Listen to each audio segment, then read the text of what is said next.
Jimmy Butler, he's a very interesting player to me.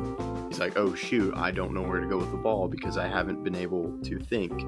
It was a great series. Game 4 was one of the best games I've ever watched in my entire life. Now LeBron's a 4-time champion, and Anthony Davis gets his first. It's unacceptable. So happy when the Astros lost because it would definitely be a 2020 thing. Yeah, I was impressed by their game. Braden Point, Andre Palat, Nikita Kucherov, that was the best line in the playoffs, no doubt. Stay undefeated when they face the mighty Cowboys with Garrett Gilbert. Hey everyone, I'm Jared Sandler, and you're listening to Outsiders Opinions. What's up, y'all? Welcome to our NFL Opinions of the Week. And as we are recording, it was reported today that Kyler Murray is being released by the Arizona Cardinals. And I want to say, Austin, this was a discussion we had, and I was in the firm believer that they were going to work with Kyler Murray because they brought in an offensive head coach, Mike LaFleur, right? Yeah. And so I thought it was like, okay, they're going to make it work with Kyler Murray because they got rid of Jonathan Gannon.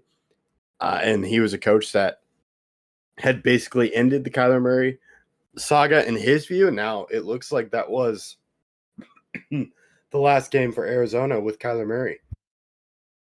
Yeah, he did have a disappointing end to his tenure with the team, and I do really feel like this was not what anyone in the organization wanted at the start of last season, but now we're here, and he's going to be playing for another team. And I do think he gets picked up because what happened with Sam Darnold is still fresh in everybody's minds. And I do think that he could have a good season somewhere as long as the offensive coordinator and the pieces there are capable. Yeah, I agree. And you look at it, he had a great year with Arizona under oh my gosh, I can't remember his name. I think he's now with the Rams assistant. Kingsbury or who? Yeah, Kingsbury, when he was the head coach. And Murray is the number 1 overall pick. I think the reason the Cardinals cut him was he wasn't living up to that contract. And they're in an entirely different phase. They're back where they were, I think maybe even in a worse spot than where they were when they drafted Murray at number 1 overall. So I think if you're looking at a minimum deal, like if you look at Daniel Jones, the Giants cut him because it wasn't working out, but he found a way and had a great year before his injury with the Colts.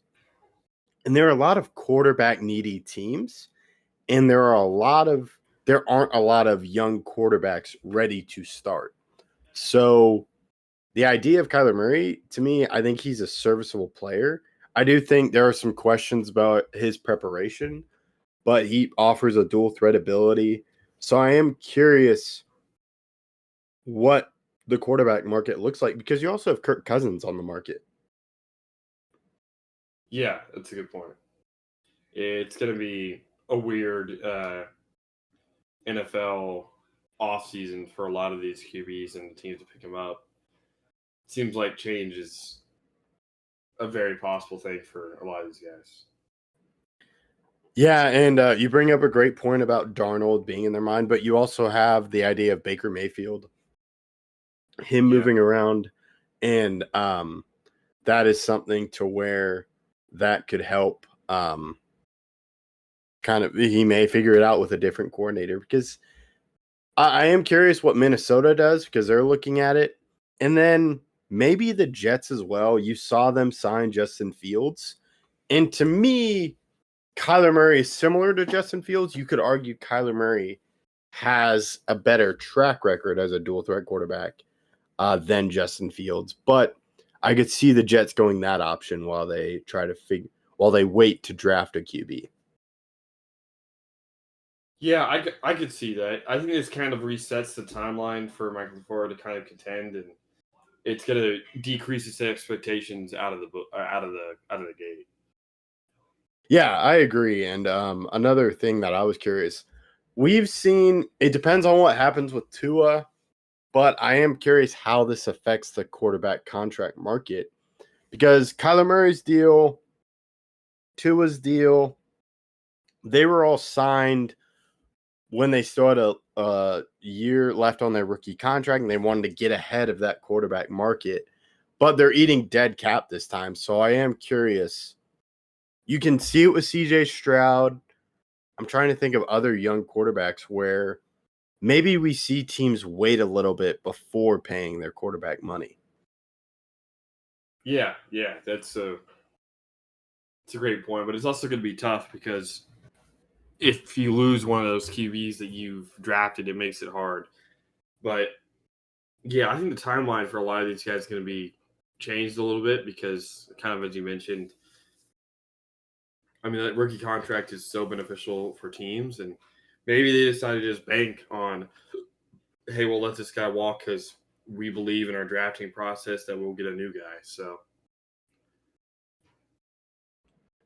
yeah, or maybe the quarterback. I don't know if we see it go that far, but maybe there's a new level to quarterback contracts where it's more mid-tier before you get that big deal that's safe from Mahomes, Allen, Burrow, that Dak's kind of put himself into, but maybe there's a mid-tier quarterback that get paid like that. yeah, Or but it's not really yeah. if they offer it, it's that does the QB accept it? Yeah, and I think the threat has been always, well, someone's just going to go out and pay him, but maybe we don't see that because you're kind of seeing the negative effects of a deal that doesn't work out.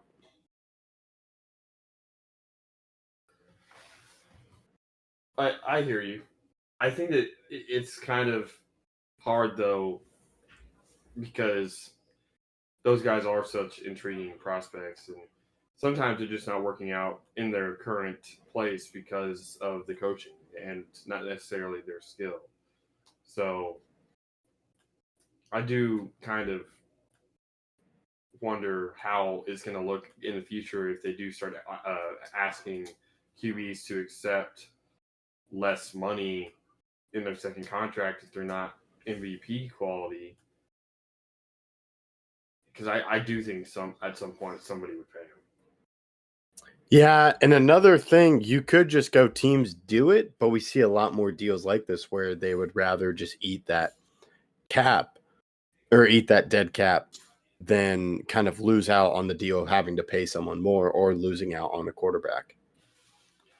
Yeah, I mean, hitting on a quarterback is one of the most important positions in the sport, and if you can go and take advantage of not only just getting a QB that you think is solid, but also the other team losing that QB that they've been with for the last 4 or 5 years, it makes it hard.